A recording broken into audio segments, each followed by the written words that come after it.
Today I'm going to show you how to hide your thread ends as you tat, and it's called tatting over tails. Okay, so for today's lesson I'm going to show you how to do this, and I'm also going to show you how to use the floss threader. These is what the floss threaders look like, okay, and they are equivalent to a size 20 thread. Now if you were choosing to use a thread to use the as a threader, you know, like the floss threaders, then you would stick with a size 20 thread, something smaller than the thread you're working with, okay, because you don't want too much bulk, okay, and the bigger the thread, the more bulk you get, okay, and it will show, okay, I'm not going to lie to you, it does show, but it's so slight that it's really not noticed. Now as you can see, what I have done here is I've wrapped my hand in a loom to make a ring. That tail is right there that we're going to tat over, okay, and what you do is you just begin to tat, and as you tat you thread that tail right along with your core thread, but you want to pull that thread really tight around both threads. And as you're doing this, make sure you walk that thread up so that you can get it really tight around both threads, as long as you're putting these ends in.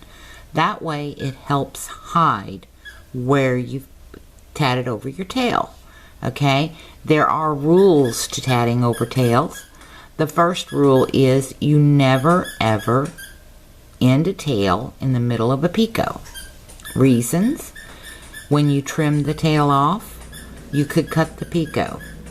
Also, the tail can work its way out in the picot and it will show, okay, when you launder it.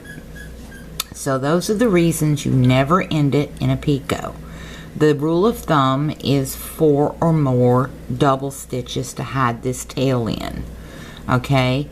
Some tatters use 2 or 3 and the tail will work its way back out, and then they say, oh gosh, now I've got to rip this whole piece out, okay, and it's because when they tatted over their tails they didn't give ample enough room for when you launder it. And what happens when you launder any cotton, the plies in here come apart and they work their way around this, your core thread, and they lock in there, okay, and if you don't give it enough room for it to unravel and do its thing, its natural thing, then you're going to have a problem if you've only hid it under 2 double stitches. So the rule of thumb is 4 or more, okay. So here's our 4th one, and what we're going to do is we're going to feed it through the first half of that 4th double stitch and stop. You always end a tail in the middle of a double stitch. That way it locks it in, okay. Then you continue tatting. Now this pattern that I'm doing is 6 picot 6, okay. So let's see, we've got 1 2 3 4 5 6. Now I'm going to put in a pretty good sized picot because I am going to use this in the next demonstration on sewing the ends in, okay. So pull off more thread and we need 5 more double stitches. 2 3 4 5. Okay, let's count them off. 1 2 3 4 5. We still need 1 more double stitch. Make 6. Okay, now we close our ring. Make sure the tail is in the back. You don't want to cut that tail till your ring is closed, okay. Some people will cut it before the ring is closed. They find they have a problem closing the ring. Don't cut the tail off till after the ring is closed, okay. So then you take your tail, work it to the center. It will move, okay. Once you do that, keep your picot out of the way, take your scissors and snip it off even with the tatting, as close to the tatting as you can get. And there you have it. tatting over tails. Now, what we're going to do is move on to the chain. Now the chain is the same thing, 6 picot 6. However, I'm going to show you how to use this floss threader to pull that in through. Okay, so what we're going to do is we're going to set up to tat our chain. Okay, and instead of tatting over that tail, I'm going to put it in the back. Get it out of the way. What I'm going to use is the floss threader. The way you use the floss threader is the loop end goes towards where your ends are going to be. If you were doing this at the end of a tatted element and going to pull your ends back through, your floss threader would be where your ends is going to end. And that's this little loop right here. See it? See that little loop? That would go where the ends are. Alright? Now, let's get on with it. And we're going to do 6 picot 6. Okay? So, I'm going to get that end out of the way.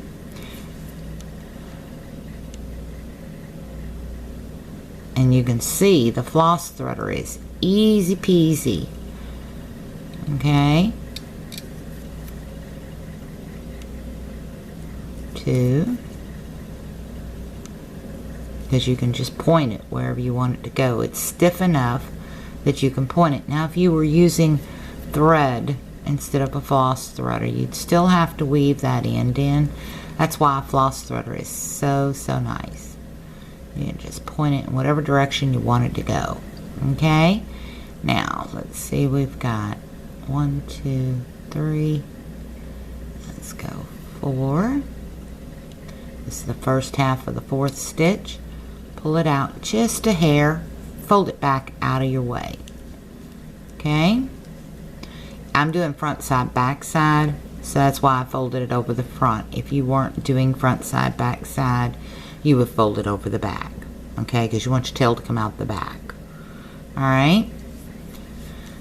I'll teach you that one day. And we've got 1, 2, 3, 4, 5, 6. I'm going to put in just a teeny little picot here. Well, not really a teeny one, but a picot. It's 1, 2, 3,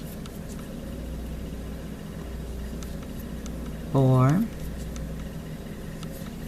5, and 6. Okay, and we've got our 6 double stitches in. Now, in order to catch this tail end, okay, because we're on the back side of the work, we want everything to move around here to the front where we're working. Alright, so we're going to pull that loop back some, just enough to catch that thread. You see what I'm doing here? I don't know if you can see that or not. Let's see.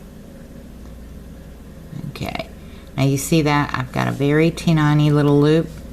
Now you don't want to thread the whole tail through that, just a portion of it, because you need a loop here to grab. Okay, because as you pull it through, if you grab it down here, it's not going nowhere. It's going to lock up.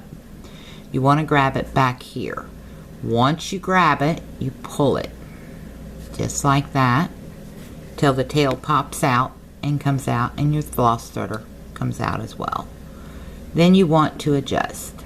Okay, everything gets G-hawed, so work your tatting like it's supposed to go before you cut that tail off.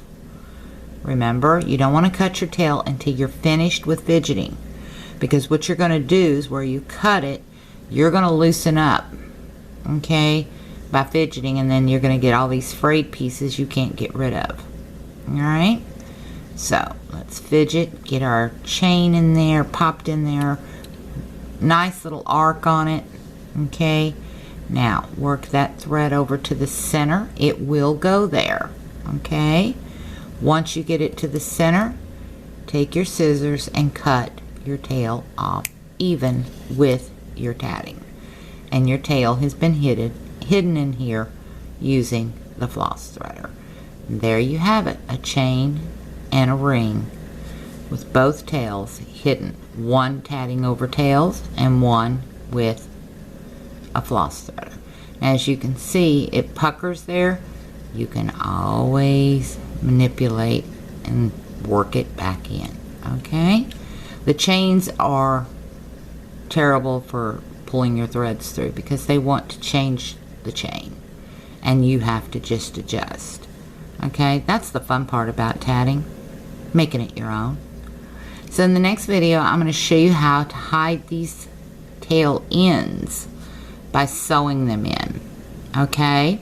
So until next time, happy tatting, have a great day, and thank you so much for watching.